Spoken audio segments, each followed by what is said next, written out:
नमस्कार दोस्तों, मैं हूं पुलकित मोहन सिंगला। स्वागत है आपका हमारे चैनल में। दोस्तों, आज हम इस विषय में बात करेंगे कि क्या प्रेत रोगी किसी के श्राद्ध का भोजन खा सकते हैं कि नहीं। किसी भी इंसान के मरने पे जाके उसके श्राद्ध का भोजन खा सकते हैं कि नहीं।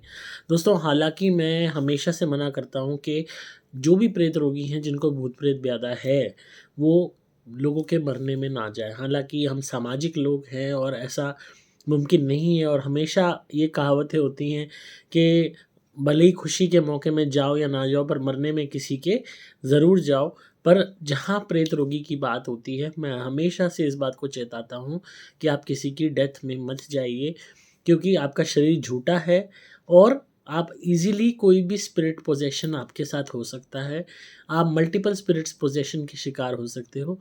कई ऊर्जा आकर्षित होकर आपके पास आ सकती है, यहाँ तक कि जिसके मरने में गए हो वो भी आपके शरीर में आ सकता है। पर कई दफ़ा सिचुएशंस ऐसी हो जाती हैं कि लोग चले जाते हैं। अब बहुत ऐसे हमारे पास क्लाइंट आते हैं जो मजबूरी में जिन्हें जाना पड़ता है। कोई फैमिली में डेथ हुई है, नहीं मना कर सकते, नहीं टाल सकते, अच्छा नहीं लगेगा। ऐसे केसेस में वो हमारा प्रोटेक्शन लॉकेट तो पहन के जाते हैं, पर फिर भी कुछ सावधानियाँ ऐसी हैं जो मैं उनको उसके बावजूद भी बताता हूँ, जो आज आपको भी बता रहा हूँ। पहली चीज़, अगर आपको मरने में जाना ही पड़ रहा है, तो उससे पहले आप हमेशा अपने पास हमारा लॉकेट रखिए प्रोटेक्शन के लिए, ताकि बचाव हो। दूसरी चीज़, कभी भी प्रेत रोगी को ये हिदायत है कि जो डेड बॉडी है उसके ज़्यादा आस-पास ना बैठें, ज़्यादा उससे ना लिपटें, ज़्यादा उसके पास ना आप टाइम स्पेंड करें। बहुत लोग होते हैं बॉडी देख के इमोशंस को नहीं कंट्रोल कर पाते, उससे लिपटते हैं, रोते हैं, उसके पास ही बैठे रहते हैं। पर आपको ये सब नहीं करना, आपको दूरी बनाए रखनी है। जिस तरीके से बाहरी लोग दूरी बनाए रखते हैं, आते हैं, शोक प्रकट करते हैं, चले जाते हैं, इन द सेम वे आपको वैसे ही करना है। उसके अलावा ये बहुत इम्पॉर्टेंट है बात भोजन की। और खाली 13वीं पे की मैं बात नहीं कर रहा, उससे पहले भी लोग जब घर में अगर किसी की डेथ हो जाए या किसी की भी फैमिली में रिश्तेदारी में डेथ हो जाए, तो रोज़मर्रा में जब आप जाते हो शोक प्रकट करने या घर में हाथ बटाने, तो वहाँ खाना वगैरह भी बनता है, सारी चीज़ है। चाहे मसाले नहीं डलते, नमक नहीं डलता, उसके नॉर्मल सा सीधा खाना बनता है। बाद में उसकी इंसान की आत्मा की शांति के लिए बाकायदा लोग बढ़िया पकवान वाला भोजन बनवाते हैं। तो दोनों ही सूरत हाल में अगर आप खाना अवॉइड कर सकते हैं तो बहुत अच्छी बात है। और ख़ासकर जो मेन पकवान वाला भोजन बनता है आत्मा की शांति के लिए, लोग 13वीं पे भोजन करवाते हैं, वो आप उन्हें नहीं ग्रहण करना है, इस बात को ध्यान रखिए। और अगर आप वॉकिंग डिस्टेंस पे हैं, अगर आप घर जा सकते हैं गाड़ी से, उससे रोज़ घर जा सकते हैं और अगले दिन रोज़ आ सकते हैं, तो जो खाना रोज़ बन रहा होगा 13वीं से पहले, वो भी आपको ग्रहण नहीं करना है, अगर आप प्रेत रोगी हो तो। हमेशा इस बात को ध्यान रखिए कि आपकी खुद की स्वयं की सुरक्षा भी बहुत इम्पोर्टेंट है, और आपका शरीर झूठा है। आपको आसानी से दोबारा पोज़ेशन हो सकता है, और अगर आप करंटली प्रेत रोगी हैं तो हो सकता है जो आपके अंदर एनर्जी बैठी है वो उस इंसान की सोल को अपनी तरफ खींच ले। या कहीं पे भी डेथ होती है वहाँ मल्टीपल स्पिरिट्स भी होती हैं, उस टाइम पितर भी होते हैं, तो या और अन्य भारी आत्माएँ भी आ जाती हैं। तो हो सकता है उनमें से कोई आत्मा आकर्षित होके आपके पास आ जाए।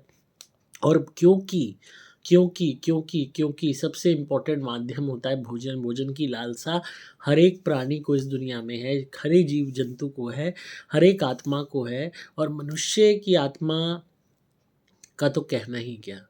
और ऐसे में अगर आप प्रेत रोगी हो, शरीर आपका झूठा है, वहाँ आप पकवान खा रहे हो 13वीं पे, जो अक्सर, हालाँकि मैं हमेशा कहता हूँ 13वीं पे इस तरीके के पकवान नहीं बनाने चाहिए। आपको 13वीं पे आत्मा की शांति के लिए भोजन रखने की ज़रूरत नहीं है, आप मात्र चाय रख दीजिए, चाय बिस्किट रख दीजिए। आप पकवान रखते भी हैं, चलो आपकी श्रद्धा है कि आप सोच रहे हैं कि पूरी, साग, हलवा, भंडारा वगैरह करके आत्मा की शांति आप करवा रहे हैं कि लोग खा के जाएँगे, उससे आत्मा को तृप्ति होगी, ऐसा आपको लगता है अगर, तो आप कीजिए। पर जो प्रेत रोगी हैं, वो प्लीज़ इसको अवॉइड कीजिए, कंप्लीटली अवॉइड कीजिए। अगर अपनी सुरक्षा चाहते हो तो आप खाओगे खाना, वो कोई भी एनर्जी वहाँ पे हुई, उसी खाने के लालच में आपके शरीर में ईज़िली दाखिल हो जाएगी, क्योंकि और आपका शरीर ऑलरेडी झूठा है, तो उसको पोज़ेस करना भी बहुत आसान होगा। और अगर मरने वाला किसी भी तरीके से आपकी तरफ आकर्षित हो गया तो हो सकता है वही आ जाए। ऐसे इतने केसेस आए हैं और आते हैं जहाँ पे जिसके मरने में गए उसी को ले आए, क्योंकि जो अंदर बैठी हुई स्पिरिट्स होती हैं वो खींच लाती हैं। और जो मरने वाला है, जो मर गया है, उसको समाज की कोई चिंता नहीं है। शर्म, लिहाज, लोभ, लालच सब खत्म हो जाता है कि भाई लोग क्या सोचेंगे। अरे मैंने ऐसे ऐसे केसेस देखे हैं जहाँ भाई बहन पे आ गया, ऐसे तक केसेस है। बहन प्रेत रोगी थी, भाई के मरने में गई, भाई ही आ गया और वो कहता है मैं क्या करूँ, ये मुझे खींच लाए, जो अंदर बहन के शरीर में बैठे हुए थे। तो आज कुछ नहीं पता, दुनिया इतनी ज़्यादा गंदी हो चुकी है, लोग इतने ज़्यादा गंदे हो चुके हैं, क्रिकेट हो चुके हैं कि मरने के बाद तो बिल्कुल ही हद सी हद, कहते हैं ना घोर कलयुग आने वाला है। घोर कलयुग तो प्रेत योनि में है। ना कोई रिश्तों की इलाज रहती है, कुछ रहती है, कुछ भी नहीं रहता। सिर्फ और सिर्फ एक भोजन की भूख और शारीरिक हवस, ये सर चढ़ के बोलती है और आत्माएं इसके पीछे मरने मारने को तैयार हो जाती हैं। ना रिश्ते देखती हैं, ना संबंध देखती हैं, ना लोग देखती हैं, बस उन्हें सिर्फ शरीर दिखाई देता है। अभी देख लो, अभी हम जीते जी इंसानों को देख लो, इतनी मार काट मच रही है, लोग पागल हो रहे हैं पैसे के लिए, हर तरीके के लोभ लालच के लिए, डिज़ायर्स के लिए, खासकर सेक्सुअल डिज़ायर्स के लिए। तो मरने के बाद जब शरीर नहीं है, सिर्फ 3 तत्वों का रह गया, तो कितना ज़्यादा मतलब वो उस चीज़ की वो है लालसा आप देखिए। तो प्रेत रोगी के लिए तो हमेशा से सावधानी ज़िंदगी भर रहती है। कोई भी आपको बेवकूफ़ बनाने के लिए कह देगा जो मर्ज़ी आए करो, जो मर्ज़ी आए खाओ, जहाँ मर्ज़ी आए हांडो, कुछ नहीं होने वाला। क्योंकि वो चाहते हैं कि आप हमेशा बीमार रहो, कभी ठीक ना हो पाओ। आप बार-बार बीमार रहो, बार-बार जाओ उनके पास। अगर आप परहेज़ करोगे, ज़्यादा जगह नहीं जाओगे, ज़्यादा से ज़्यादा घर में रहोगे, रात के टाइम बाहर नहीं जाओगे, किसी के मरने में नहीं जाओगे, शमशान में नहीं जाओगे, इधर-उधर का खाना नहीं खाओगे, किसी के मरने का भोजन नहीं करोगे, किसी के यहाँ मौत हुई है वहाँ जाके कुछ खाओगे पियोगे नहीं, बचे रहोगे। अपने आप ही मैक्सिमम परहेज़ से आधी संकट खत्म हो जाते हैं। और मेरे को इतनी खुशी मिलती है, मैं लोगों के परहेज़ करवा के पहले तो लोग ठीक हो जाते हैं, फिर उनके परहेज़ इस कदर करवाता हूँ ताकि मैं चाहता ही नहीं कि वो लौट के आएँ कि भई दोबारा ये प्रॉब्लम हो गई। अगर आप परहेज़ रखोगे तो भले ही थोड़ा-सा कई दफ़ा कठिन होता है कि भई आप दूसरों को देखते हो, भई वो यहाँ जा रहा है, वहाँ जा रहा है, हम नहीं जा सकते, पर एट लीस्ट जो ज़िंदगी है ना उससे बढ़कर कुछ नहीं है। अगर आपको ज़िंदगी सुख शांति से आपकी कट रही है, आपके घर के काम पूरे हो रहे हैं, आपकी फैमिली आगे बढ़ रही है, सब चीज़ें हैं, तो वो ज़्यादा मैटर करता है। आप थोड़ा-सा परहेज़ कर लोगे तो हर हालत में बचोगे। कुछ लोग पूछते हैं मुझसे सवाल कि हम नॉर्मल खाना खा लेंगे 13वीं का, वहाँ बस मीठा नहीं खाएँगे। मीठा क्या, पूरी तक नहीं, कोई भी चीज़ नहीं। अन्न का एक दाना आप नहीं लेंगे। और एक चीज़ और है कि किसी के भी मरने में जाएँगे, अगर आप प्रेत रोगी हैं, नहीं रह पा रहे जाए बगैर, कोई बहुत कठिन परिस्थिति है कि जाना ही है, तो हमेशा कुल्ला-वुल्ला करके मुँह को साफ रख के जाइए। अपने घर पे खा पी के कुल्ला करके मुँह में ज़रा भी कोई मीठा ना हो, तब जाइए। और हमेशा इस बात का ध्यान रखिए कि आपने सिर्फ़ एक औपचारिकता के लिए जाकर फटाफट वापस आना है। उससे ऊपर वहाँ पे रुकना, पड़े रहना, इन सब चीज़ों में मत पड़िए। और इस बात को और ध्यान करिए कि अगर धुनी आपके पास है मेरी तो नहीं है तो मँगा के रखो। आए तुरंत आते ही धुनी कर ली घर में, अपना उतारा कर दिया मेरे क्रिया वाले नारियल से, ताकि कोई भी अगर चीज़ है वो ना आए, अगर आई हो तो हाथ की हाथ निकल जाए। और हमेशा इस बात का ध्यान रखें, आप गए हो किसी के मरने में, अगर आपका वहीं पे सर भारी हो रहा है या वहाँ आपको चक्कर आ रहे हैं या आपको कुछ अनईज़ी फ़ील हो रहा है तो तुरंत निकल लो वहाँ से। और बेस्ट तो यही है कि अवॉइड कीजिए। और कोई और फैमिली मेंबर भी जाता है, आप घर पे हो, आप प्रेत रोगी हो, अन्य फैमिली मेंबर गया है, वो जब वहाँ से आए तो भी अच्छे से पहले धुनी करके उसका उतारा कर दीजिए, भले ही वो प्रेत रोगी नहीं है तो भी। ताकि ये चीज़ें हमेशा दूर रहें। और जितना हो सकता है 13वीं का भोजन आप अवॉइड कर सकते हो, करिए, जितना हो सकता है आपसे। अगर आप प्रेत रोगी हैं, it is really, really important कि खुद की सुरक्षा पे ध्यान दीजिए। और वहाँ बैठे भी हैं तो ज़्यादा से ज़्यादा इधर-उधर की गॉसिप करने की जगह, उस मरे हुए इंसान की बुराई करने की बजाय मन में भगवान का नाम लेते ल रहिए, ओम नमः शिवाय करते रहिए या माँ काली, माँ चामुंडा का मंत्र करते रहिए, ओम ऐं ह्रीं क्लीं चामुंडाय विच्चे, ताकि आपकी सुरक्षा हो। मन ही मन मंत्र जाप करते रहिए।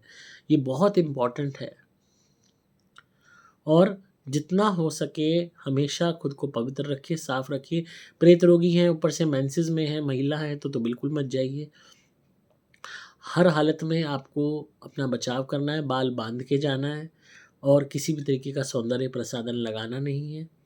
वस्त्र भी आपको सफ़ेद इसीलिए बोले जाते हैं क्योंकि शांति का भी प्रतीक होता है और ये ग्रहों को भी शांत करते हैं। और अगर आप रात को किसी भी तरीके से अपने पति के साथ आपने कोई भी संबंध बनाए हैं, चाहे पति ने, चाहे पत्नी ने, दोनों में से कोई भी चाहे प्रेत रोगी है, आप नहा धो के साफ-सुथरे होकर ही किसी के मरने में जाइए। अगर किसी के मरने की खबर आई है, तो नहा धोकर ही जाइए। ऐसे ही उठ के मत चले जाइए, चाहे आके दोबारा आपको नहाना पड़े।